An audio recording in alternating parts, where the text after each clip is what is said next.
compartilhar.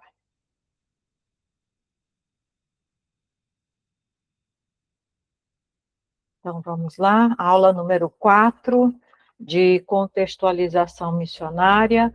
O nosso tema de hoje é contextualização do Evangelho em culturas não alcançadas. É uma revisão do que nós já vimos, alguns elementos que nós já vimos, e alguns elementos novos para analisarmos quando tratamos da questão da contextualização, principalmente com povos não alcançados. Então, o problema da comunicação transcultural, que é um problema que sempre se apresenta, e no caso nós já tivemos uma matéria que fala especificamente sobre a comunicação transcultural. Nós temos uma mensagem a transmitir, que é a mensagem mais importante do planeta, a mensagem que transforma e muda realmente a vida, a realidade das pessoas, dos povos, uma mensagem que liberta, uma mensagem que salva, que traz vida. Mas nós nos deparamos com muitos obstáculos para o anúncio dessa mensagem, para a comunicação dessa mensagem, principalmente quando se fala de povos não alcançados, quando se fala de um trabalho transcultural, onde o primeiro grande obstáculo que nós vamos enfrentar vai ser exatamente a língua, o idioma. Depois nós nos deparamos com uma cultura que é bem diferente da nossa, com costumes que são totalmente adversos. Nós vamos nos deparar com uma alimentação que não tem nada a ver com a nossa alimentação, com uma forma de vestimenta. Então, esse muro que vai se levantando, essa parede que vai se levantando diante de nós, parece ser intransponível para transmitir essa mensagem quando nós estamos falando de um povo não alcançado, de uma missão transcultural. Então, a missão cristã deve fazer-se compreensível para que o evangelho seja não apenas escutado, mas entendido dentro do contexto cultural de cada povo. Então, para que essa mensagem seja compreensível, não basta chegar lá. Para que essa mensagem seja compreensível, não basta falar no seu próprio idioma ou usar algumas palavras daquele idioma. Existe todo um entorno, toda uma condição que é necessário para que a mensagem que é anunciada, ela possa ser não só ouvida, mas principalmente entendida. E para isso, o contexto cultural de cada povo é importante, porque como nós estudamos em antropologia missionária, todos os povos estão preparados para o evangelho e o evangelho está preparado para todos os povos. Nós precisamos exatamente encontrar o caminho dentro dessa cultura, desse povo que está preparado para o evangelho, onde nós possamos apresentar esse evangelho preparado para esse povo também. Então, sem contextualização, o evangelho corre o risco de ser percebido como um ruído ou uma imposição cultural estrangeira. Cada cultura possui filtros únicos. Apenas falar não é suficiente, é preciso ser entendido. E quem já teve a oportunidade de ir para um lugar onde as pessoas falam, por exemplo, um outro idioma, percebe como essa questão da comunicação é difícil, porque às vezes você fala uma palavra e você pensa até que está falando naquele idioma, mas essa palavra não tem nenhum sentido naquela cultura. Ou às vezes significa alguma coisa totalmente contrária ao que você está querendo dizer. Um pequeno exemplo disso é, por exemplo, quando vai se pregar o evangelho para certos grupos dos polos, né, os esquimós e etc., esse povo aí, e você for falar de, por exemplo, que o sangue de Jesus nos deixa brancos, alvos, eles vão perguntar que grau de brancura, qual branco? Porque para eles lá, branco não é simplesmente branco, o branco tem várias tonalidades. Então, você precisa ter um entendimento disso, para poder, na hora que você for transmitir a mensagem, poder transmitir de uma forma eficiente, de uma forma que verdadeiramente seja compreensível para aquela cultura. Então, relembrando o que é contextualização, nós temos uma mensagem original, que é o Evangelho, e que nós já vimos que essa mensagem não pode ser mudada. E isso requer que o missionário tenha segurança absoluta do que é o Evangelho, compreensão profunda do que é o Evangelho, e também conhecimento profundo das doutrinas básicas da Bíblia, para que essa mensagem não seja deturpada, não seja contaminada, para que ela se mantenha pura e verdadeira e fiel.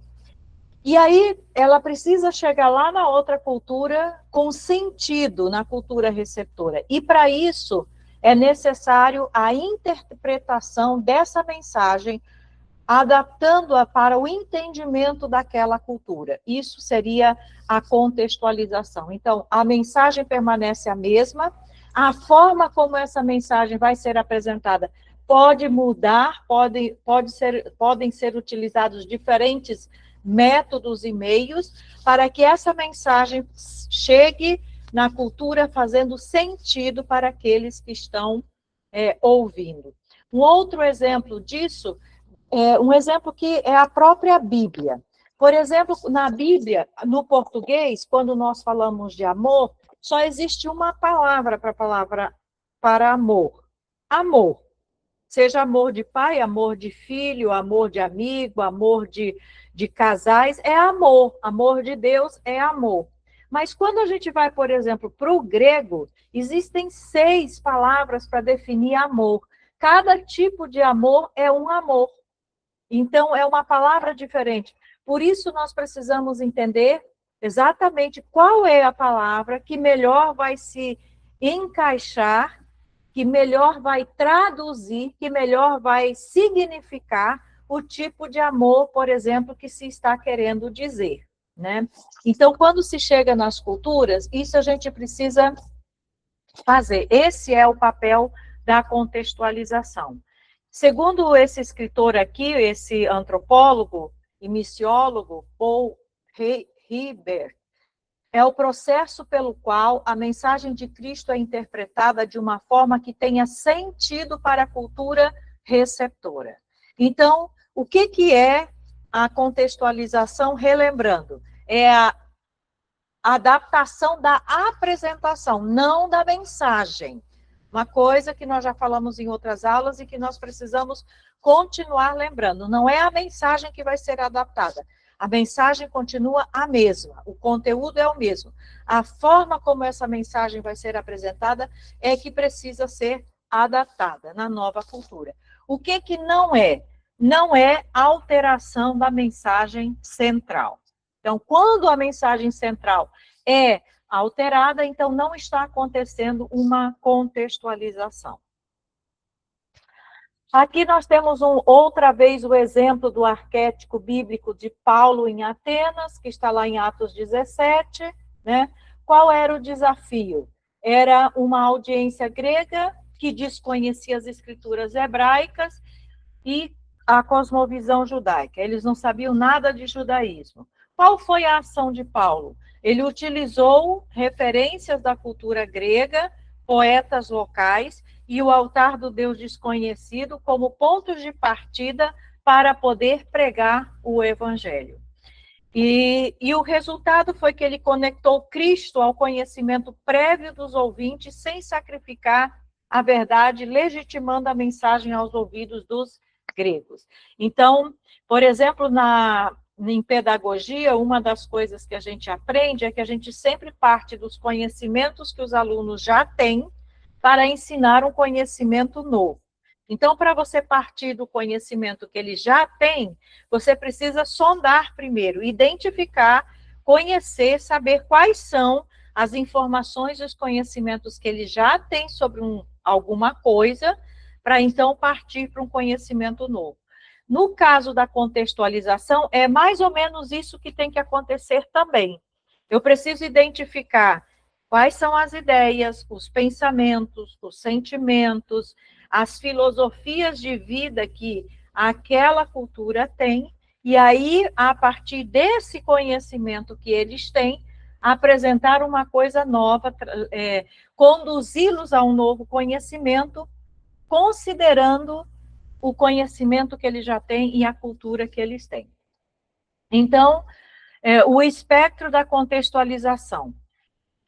Pode acontecer uma contextualização insuficiente e pode acontecer uma contextualização excessiva. Assim como nós vimos em outras aulas, em outros contextos, qualquer um dos extremos sempre vai ser prejudicial.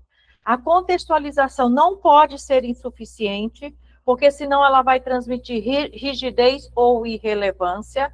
A mensagem não vai ser compreendida e os efeitos esperados e desejados não vão acontecer. E a contextualização, ela também não pode ser excessiva, porque aí ela vai se transformar em sincretismo, ela vai se diluir no meio da cultura. Então, o que precisa acontecer? A contextualização precisa ser fiel, ela precisa ter relevância e precisa ser verdadeira. E por isso ela não pode ser nem insuficiente e nem excessiva. Ela tem que ser na medida certa, no ponto certo, para que essa mensagem possa ser compreendida. O missionário deve ser capaz de identificar os aspectos culturais que podem ser usados como pontes e aqueles que precisam ser desafiados. Então, nós já comentamos isso também, né? Porque nós precisamos encontrar um ponto de contato dentro da cultura que nos ajude no momento da contextualização. E outra vez, não é a mensagem, o evangelho que vai ser contextualizado, é a forma de apresentar esse evangelho, certo? E aí nós podemos lembrar de alguns exemplos que eu creio que vocês já ouviram ou já conhecem, pelo menos quem já fez algumas leituras. Don Richardson, por exemplo, ele cita que num dos grupos das tribos lá de Papua Nova Guiné, onde ele foi missionário e antropólogo, ele teve muita dificuldade para começar a compartilhar o evangelho com aquele povo, até que ele descobriu uma prática dentro da cultura de um daqueles grupos que era chamado de o Totem da Paz. Então, os grupos inimigos, as tribos inimigas, eles faziam um ritual ali, e esse ritual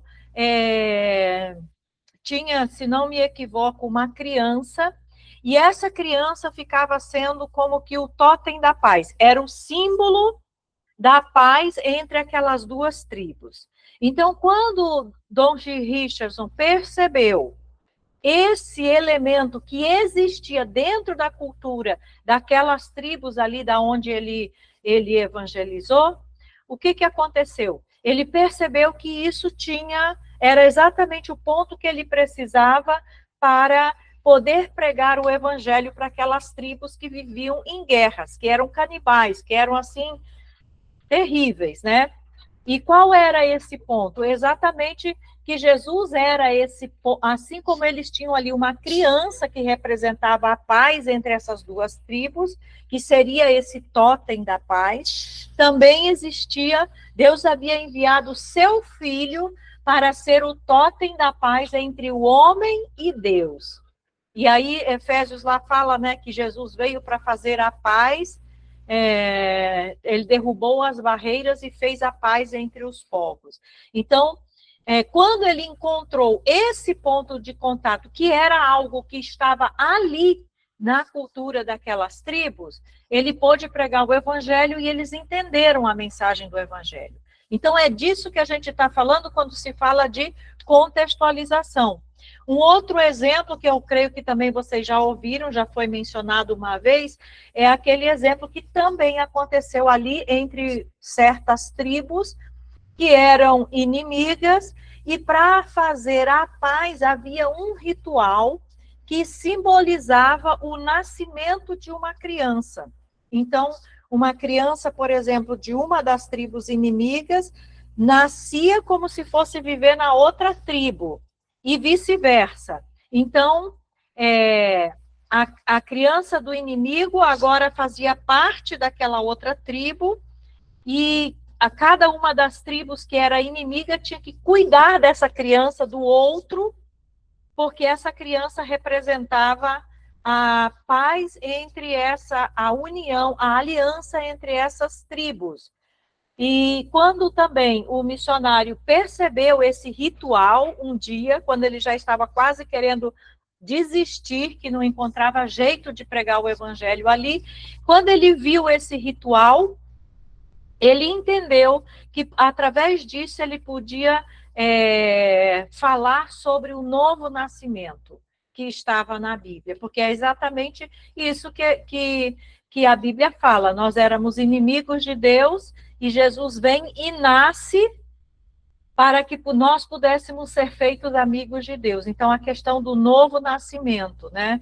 E de que o ser humano precisa nascer de novo, passar por esse novo nascimento através de Jesus para se tornar filho de Deus e voltar a ter essa comunhão com Deus.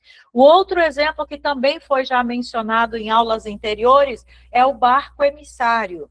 É um grupo indígena de, se não me equivoco, aqui na Amazônia mesmo, em algum lugar aqui, tinha um hábito de uma vez por ano eles pegavam um barco, preparavam um barco, colocavam uma galinha e cortavam a galinha, tiravam o sangue da galinha, jogavam o sangue, etc, etc. E as pessoas todas iam naquele barco e colocavam simbolicamente os seus pecados ali naquele barco. E depois, num certo momento, eles soltavam esse barco para que a água levasse eles, e eles ficavam olhando o barco sumir. Se o barco parasse na margem ou encalhasse em algum lugar, representava que eles não tinham sido perdoados dos seus pecados. Mas se o barco fosse embora, sumisse no rio e eles não conseguissem mais ver o barco, ele desaparecesse, eles entendiam, eles criam que eles haviam sido perdoados dos seus pecados. E aí o missionário também percebeu que ali estava o ponto de contato que eles precisavam para poder falar sobre justamente o perdão de pecados. E aí vai lá para o Antigo Testamento, que fala do bode emissário que tinha lá em Israel, né, que levava os pecados embora, e leva para Jesus também, que diz que Jesus levou os nossos pecados. Então, só para vocês terem exemplos práticos do que quer dizer essa contextualização, é exatamente isso. Em nenhum desses casos, a mensagem do Evangelho foi modificada. A essência dessa mensagem continuou a mesma. Deus enviou o seu Filho, o homem estava separado de Deus, perdido. Deus enviou o seu Filho para restaurar a comunhão com o homem, para salvar esse homem. E Jesus, então, o Filho de Deus, é o totem da paz, é a criança que nasce, é o barco emissário, enfim, qualquer um desses elementos, dependendo da cultura, que veio para salvar o povo. E que as pessoas só podem ser salvas de verdade através desse Filho de Deus, porque ele ressuscitou, ele não está morto. Agora, a forma como em cada uma dessas culturas esse evangelho foi apresentado foi diferente, porque cada um deles tinha culturas diferentes. Mas é isso que nós precisamos entender, perceber, quando nós estamos pregando o evangelho. O perigo da insuficiência é a irrelevância. Quais são os sintomas quando existe uma contextualização insuficiente? O evangelho é visto como uma religião estrangeira, que não tem nada a ver com eles. Acontece a imposição de formas de adoração e liturgias e costumes, hábitos, vestimentas e expressões típicas do Ocidente ou do missionário, e não respeitando a própria cultura local, e surgem, então, as barreiras culturais desnecessárias, que em vez de você conseguir chegar até eles, às vezes o próprio missionário, por causa da sua cultura, levanta barreiras que impedem a compreensão do evangelho. Então, essa é a contextualização insuficiente. O evangelho se torna sem importância. Consequência, pode ser rejeitado como uma religião estrangeira, sem espaço para se enraizar no coração das pessoas. E enquanto uma coisa não fizer sentido para aquela cultura e para aquele povo, eles não vão valorizar a mensagem. E isso é muito fácil de entender, porque conosco também foi assim quando nós começamos a ouvir a Bíblia. Quanto tempo nós passamos ouvindo a mensagem do Evangelho e a gente não entendia nada, aquilo não fazia sentido. Até que num determinado momento, alguma coisa, alguma palavra, alguma coisa fez com que nós compreendêssemos, que aquela palavra fizesse sentido. O termo bíblico para isso é a palavra rema, aquela palavra certa para aquele momento e para aquela pessoa, aquela palavra que faz sentido, que é compreensível. E aí o que aconteceu conosco? O Evangelho e a Bíblia fez todo sentido para a gente, e aí nós cremos. Então é isso que precisa também acontecer quando nós estamos em culturas de povos não alcançados. Qual vai ser o resultado final de uma contextualização insuficiente? A resistência, o desinteresse e as igrejas estagnadas. Quando se consegue, né, fazer surgir uma igreja nesse contexto. O outro perigo da contextualização é o excesso. E aí nós voltamos aqui para uma palavra que nós já estamos escutando desde o início desta matéria, que é o sincretismo. Quais são os sintomas do excesso de contextualização? A cultura dita o conteúdo da mensagem. Então, a cultura está acima do evangelho. E a cultura diz o que você vai fazer com aquilo e de que forma você vai digerir essa mensagem ou vai aceitar essa mensagem. Então, se apresenta uma mensagem que não é verdadeira, simplesmente porque naquela cultura é assim que tem que ser. Um exemplo disso do nosso contexto. Algum tempo atrás surgiu a teologia da libertação. E essa teologia da libertação, embora tenha o nome de teologia, ela não tinha nada a ver com a Bíblia. Ela é uma filosofia. E o que fizeram, então? Os filósofos e os teóricos, sociólogos, socialistas e comunistas começaram a dar ênfase a essa questão da libertação, das necessidades do povo, do material, etc, etc. E a Igreja Católica, através das suas pastorais, começou a usar essa filosofia e esses conceitos sociológicos, misturando com a teologia. Então, começando a dizer que o que a Bíblia dizia é que realmente era isso que a igreja tinha que fazer. Então, a igreja começou a tomar para si, ou os conceitos começaram a exigir que a igreja oferecesse uma teologia que libertasse, mas não era uma teologia que libertava no sentido espiritual. A teologia que a igreja oferecia tinha que ser uma libertação material, libertação da pobreza, libertação de coisas materiais. Então, a teologia da libertação, ela tem foco nas necessidades materiais do povo. E aí, o que aconteceu com isso? Com isso, foi se desvirtuando a mensagem essencial que realmente precisava ser pregada. O papel da igreja não é pregar uma mensagem de libertação material, de resolução de problemas sociológicos. A mensagem da igreja é uma mensagem espiritual, para libertar o homem no sentido espiritual em primeiro lugar.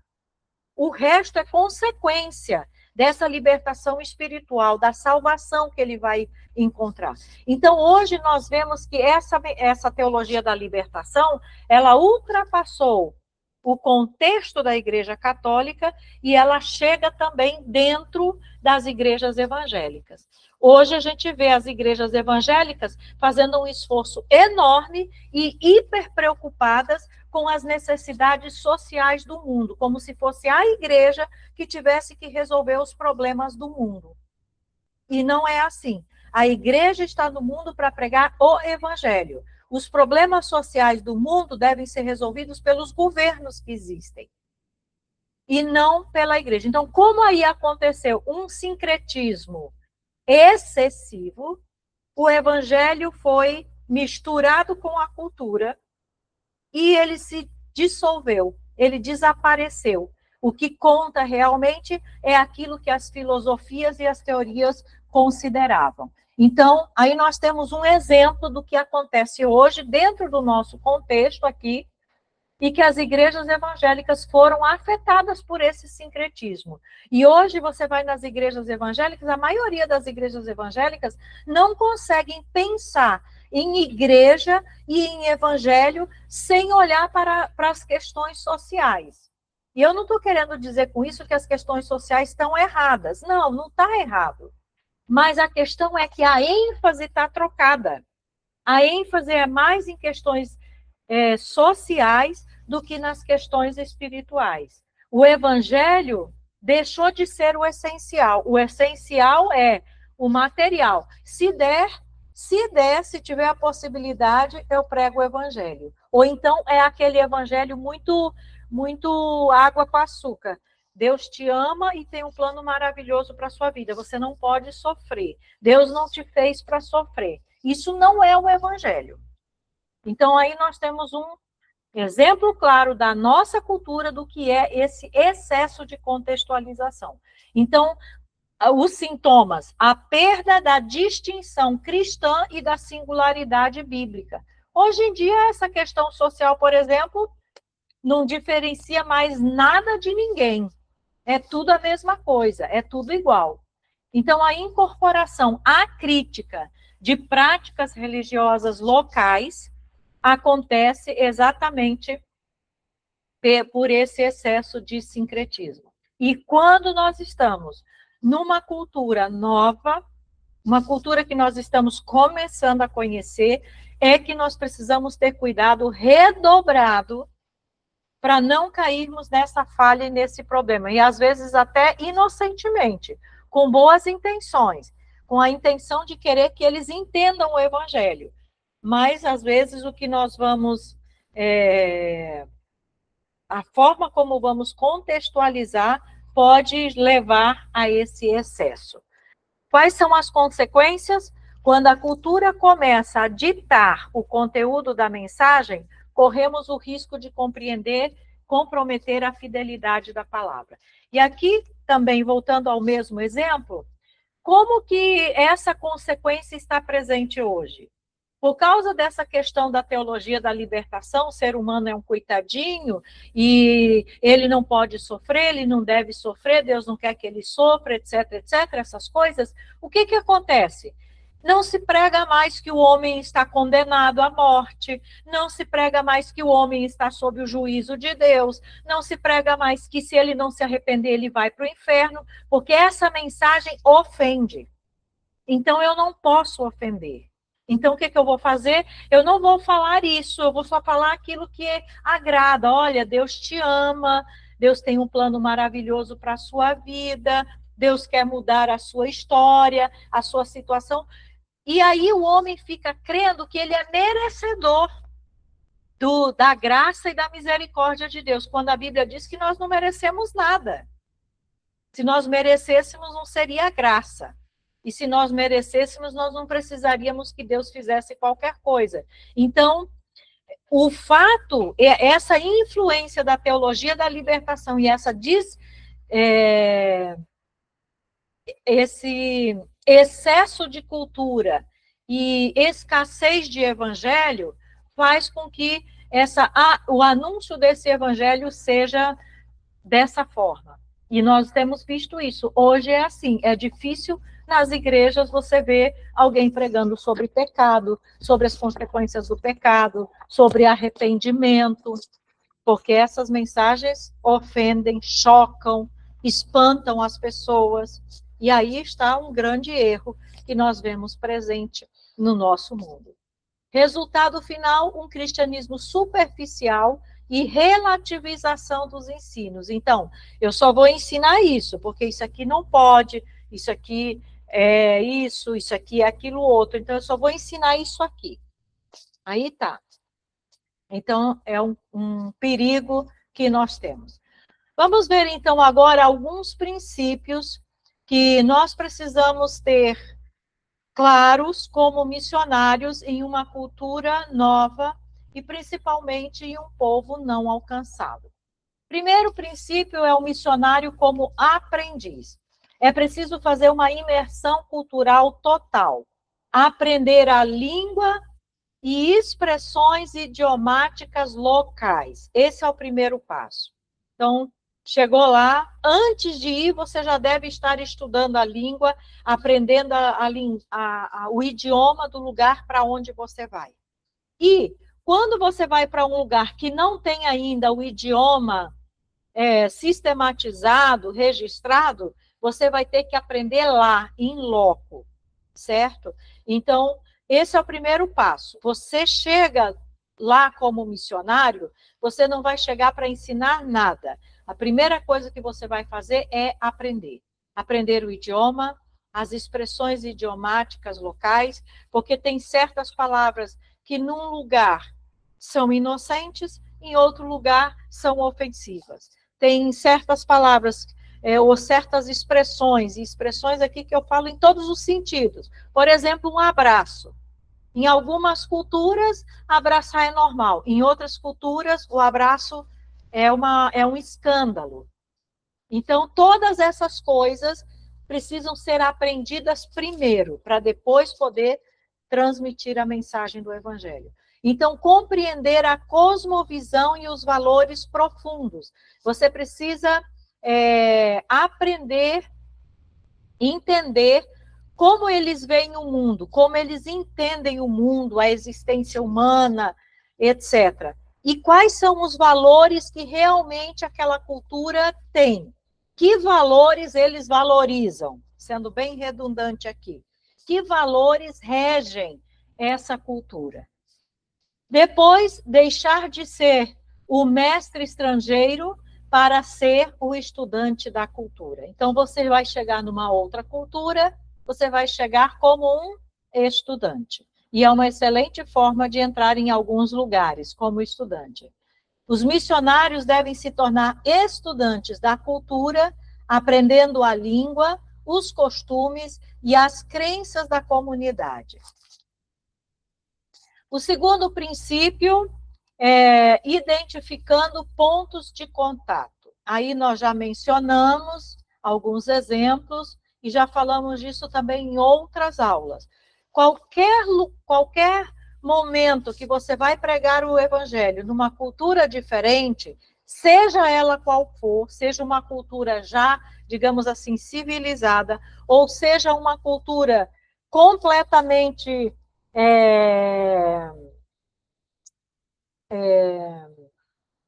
primitiva, ou seja uma cultura que já tenha conhecimento e contato, ideias sobre o evangelho, ou seja uma cultura que não tem nenhuma noção, nunca ouviu falar de Jesus, não tem nenhum conhecimento sobre o cristianismo e a Bíblia, não importa.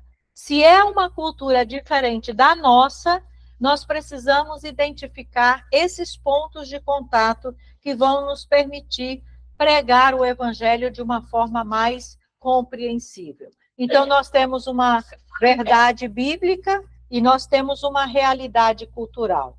E eu preciso sair dessa verdade bíblica e chegar nessa realidade cultural. E para isso eu preciso de uma estratégia. Eu preciso de uma forma de fazer isso. Então, eu vou encontrar elementos na cultura que vão servir como pontes naturais para que eu possa levar essa verdade bíblica até essa cultura que precisa conhecer a verdade. E aí, outra vez, os exemplos que nós já mencionamos ilustram muito bem isso. Exemplos práticos. símbolos locais que carregam significados redentores, e por isso o missionário precisa estar muito atento a esses símbolos que carregam esses significados, assim como o totem da paz, como o barco emissário e etc. Outra coisa, histórias e narrativas que ressoam com a experiência cultural. Olha só, gente, que coisa maravilhosa. Eu achei isso aqui incrível. Todo mundo gosta de ouvir histórias, não importa qual seja a cultura. A contação de histórias, a narrativa de histórias, o relato de acontecimentos passados, entre qualquer povo é algo comum. Então, em qualquer lugar que você vai chegar, sempre vão haver aqueles que contam histórias, e quando eu falo aqui de contar história, eu não estou falando de contar histórias fictícias, histórias criadas por pessoas, estou falando de fatos reais, ou de crenças reais, de mitos que são narrados nas diferentes culturas.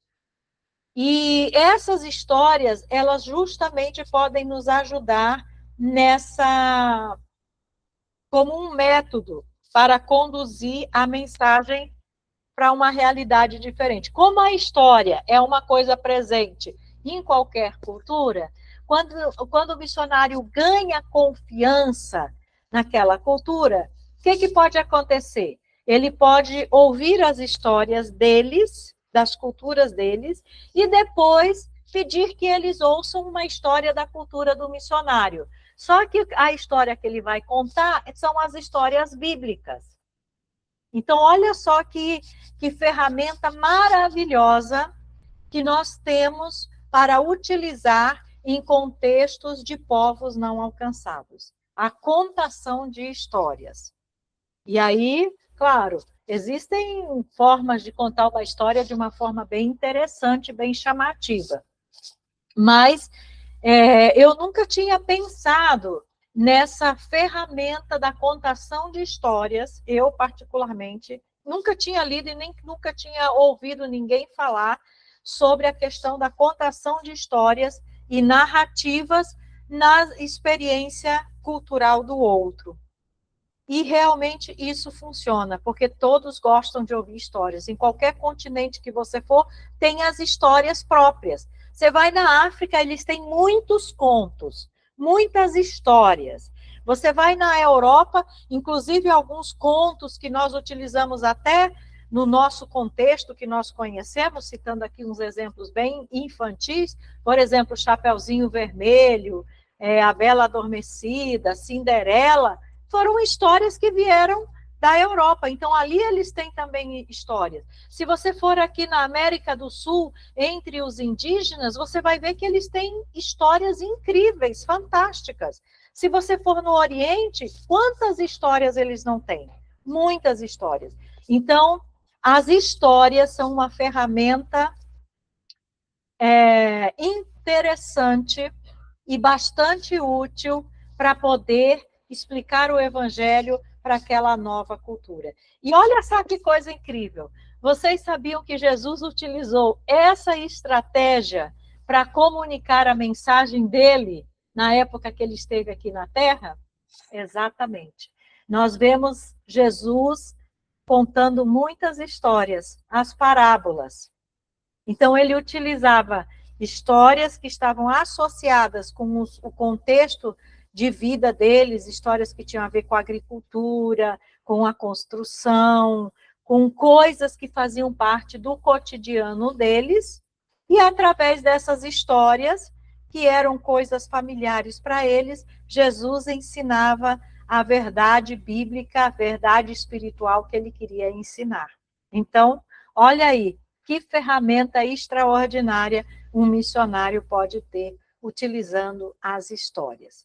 A analogia da vida cotidiana e do trabalho, também. As analogias.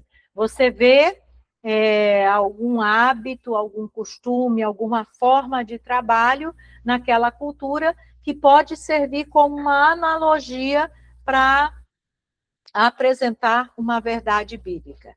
Então, as histórias são universais e tem o poder de conectar os conceitos bíblicos com a vida cotidiana das pessoas. Terceiro princípio, envolvimento comunitário. O que é isso? É a contextualização participativa. O que vai acontecer? Quando o missionário chega ali, ele começa a ouvir as histórias, conhecer como é a cultura e tal, ele precisa fazer muitas perguntas, principalmente se ele está num lugar onde ele está aprendendo o idioma no local, porque aquele idioma ainda não está registrado, não está codificado.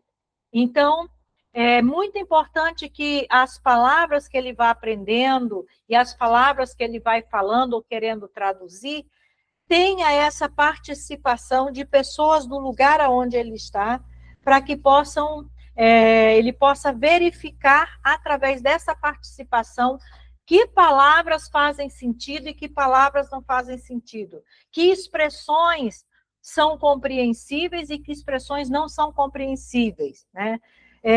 O que precisa ser explicado melhor, ou explicado de uma forma mais próxima ou com elementos diferentes para que seja compreensível. Então, esse envolvimento comunitário, essa contextualização participativa é importante.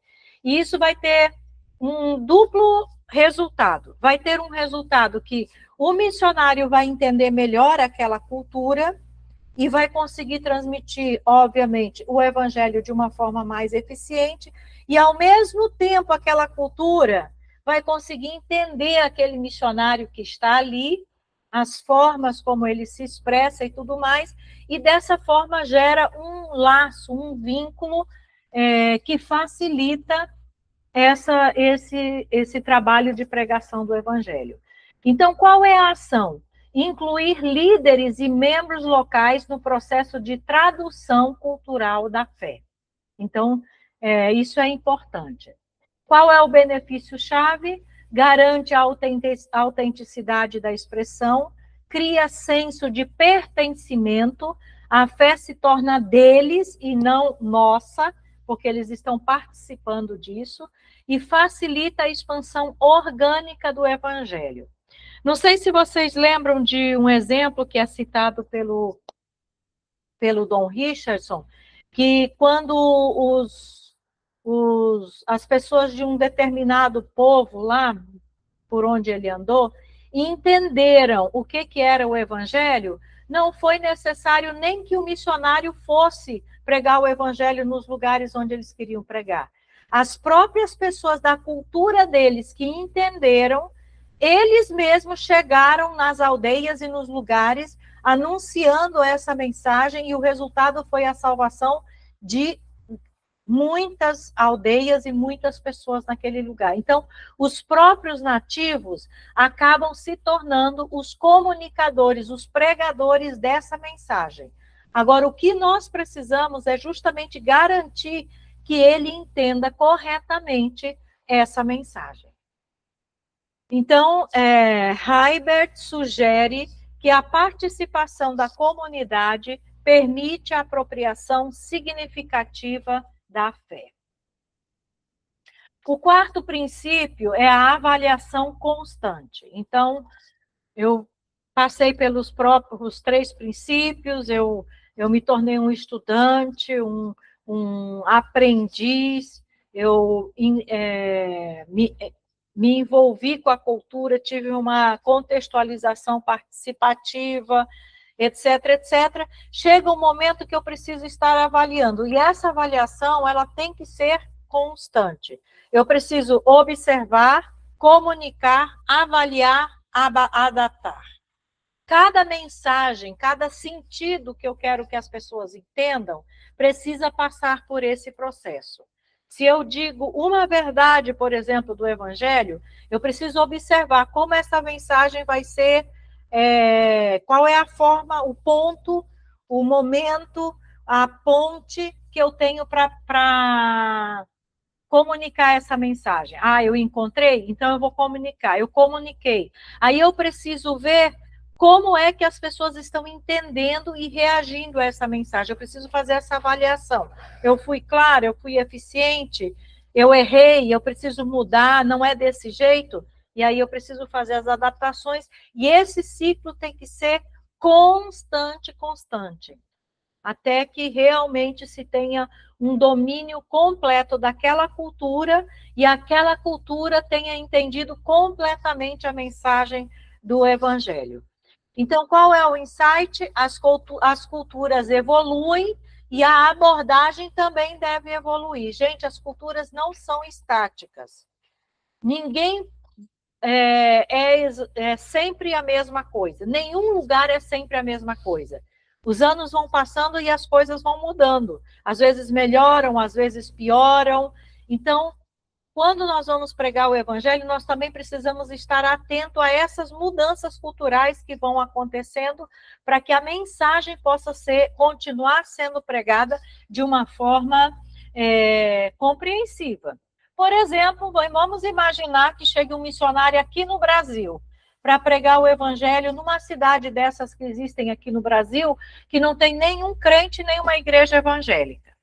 Aí ele chega e ele vai pregar o Evangelho nesse lugar, usando, por exemplo, o português de 1800 e qualquer coisa lá. Pergunta, será que as pessoas vão entender o que ele está falando? Provavelmente não. Por quê?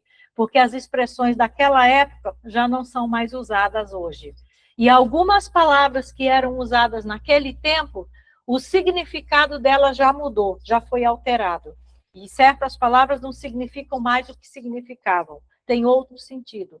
Então, isso nos ensina e demonstra como nós precisamos estar atentos a essa mudança que acontece nas culturas, para que a gente não fique para trás e a mensagem não acabe se tornando uma coisa obsoleta e sem compreensão.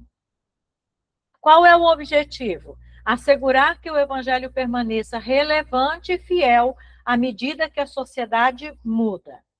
A reflexão contínua sobre a eficácia da abordagem missionária é vital para assegurar que o Evangelho permaneça relevante e fiel à palavra de Deus. O processo de contextualização nunca é final, ele nunca vai acabar, ele sempre precisa estar acontecendo. A âncora é que o núcleo é imutável. Então, o que não pode ser negociado, segundo John Stott, a cruz, a ressurreição e a graça de Deus. Isso não pode ser mudado nunca, não pode ser negociado nunca. Isso é imutável. A mensagem do Evangelho não pode ser mudada. A regra de ouro, a fidelidade à revelação bíblica, nunca deve ser sacrificada pela aceitação. O núcleo do Evangelho é imutável e não pode ser comprometido em favor de aceitação cultural. Então, a cultura pode mudar, pode evoluir, como aconteceu da época que a gente se converteu até hoje. Quanta coisa já mudou, quantas coisas estão diferentes. Mas essa essência da mensagem do Evangelho não pode mudar.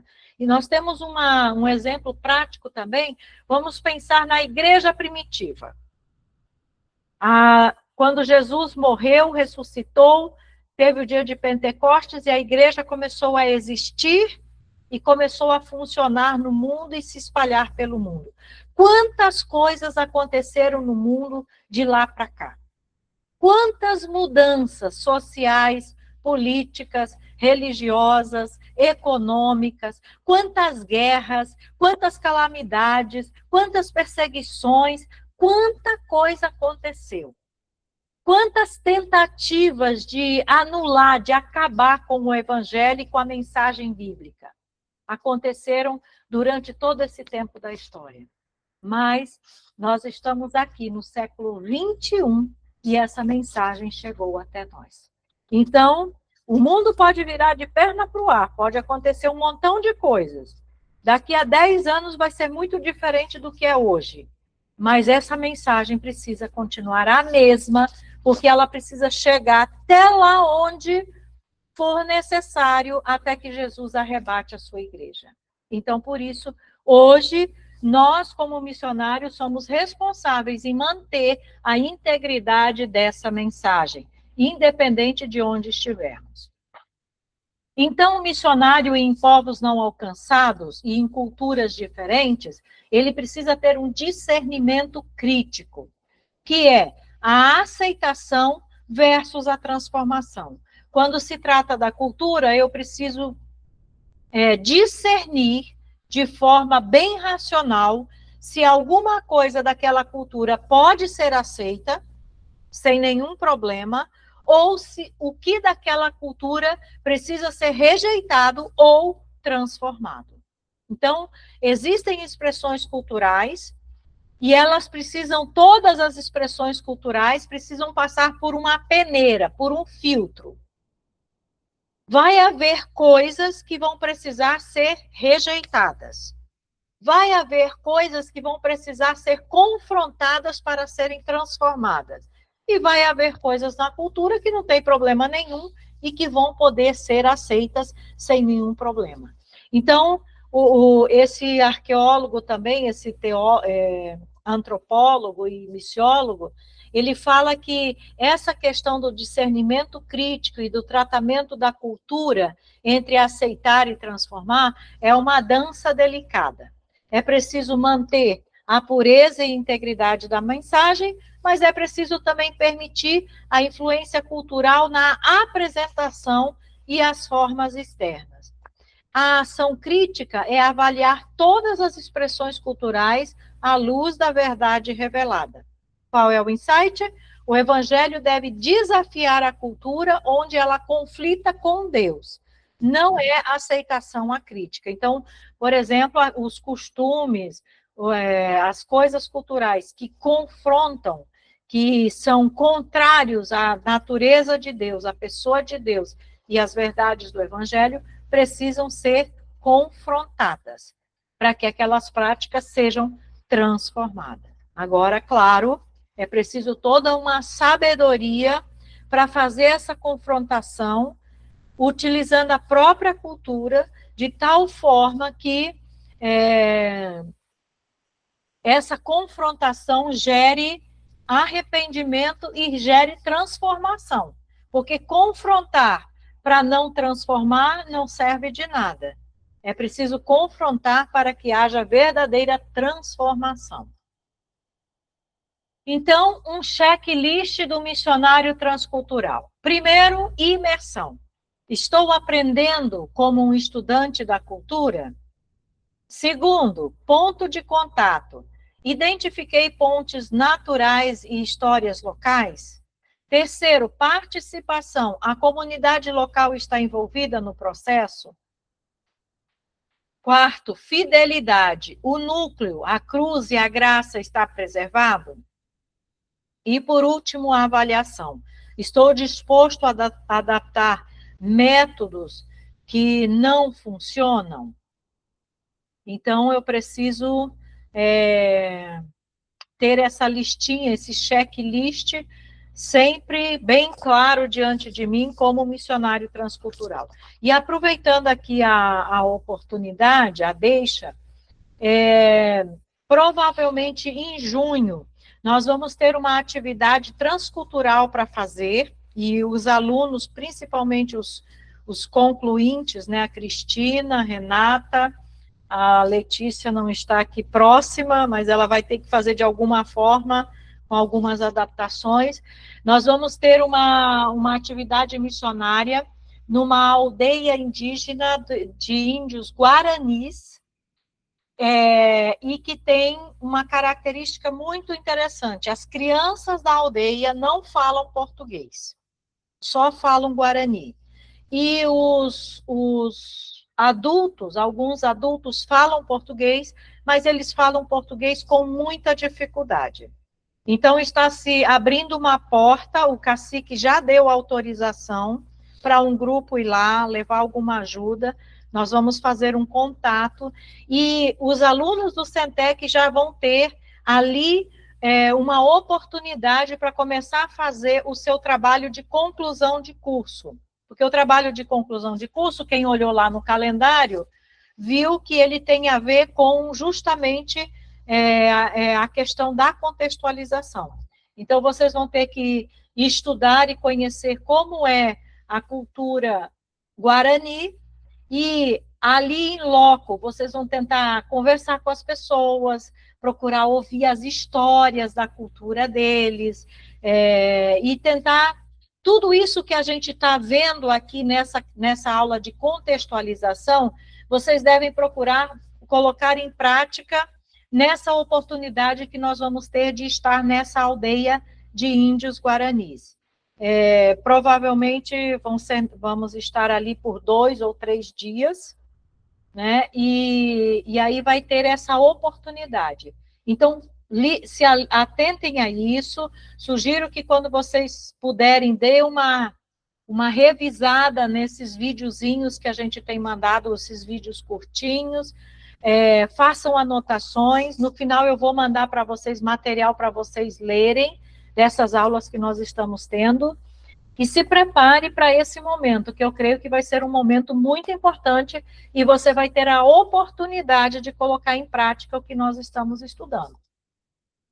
E aí, para finalizar, a conclusão, quando há uma contextualização real, verdadeira, nem insuficiente, nem excessiva, vai haver uma transformação genuína.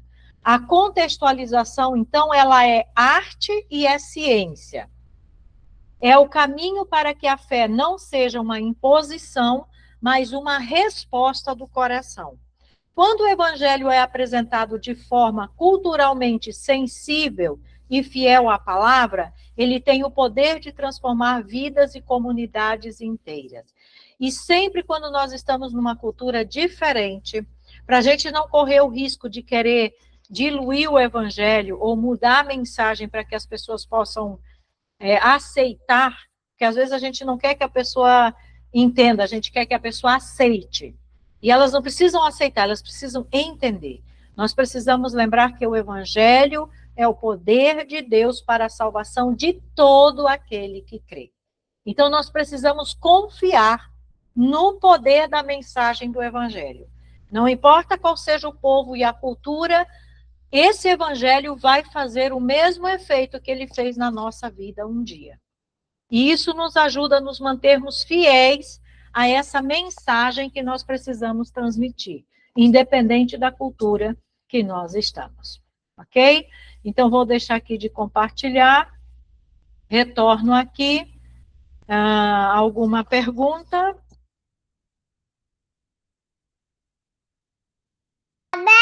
Muito bom, pastor. Muito bom. Sim. Letícia, quer falar?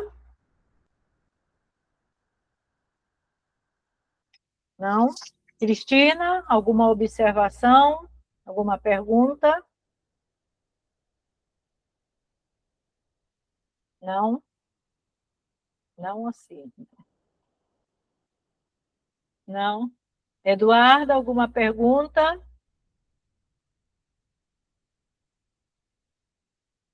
Não, pastora. Ok. Entendeu tudo direitinho? E aí, quer participar da imersão na aldeia indígena? Eu quero. É algo novo, assim, mas assustador de princípio, mas a gente sabe que Deus chamou, está capacitando e Ele chama para a obra, porque o campo está branco. Precisa de gente para trabalhar. É verdade. E você, como aluna, é importante que você participe também. Você não vai fazer o trabalho de conclusão de curso agora, né? Mas você já vai sentir o que é você ser um missionário dentro de uma outra cultura, de uma cultura diferente da que nós vivemos. E é dentro do Brasil, mas tem as suas características diferentes que nós precisamos considerar. Então, tá bom.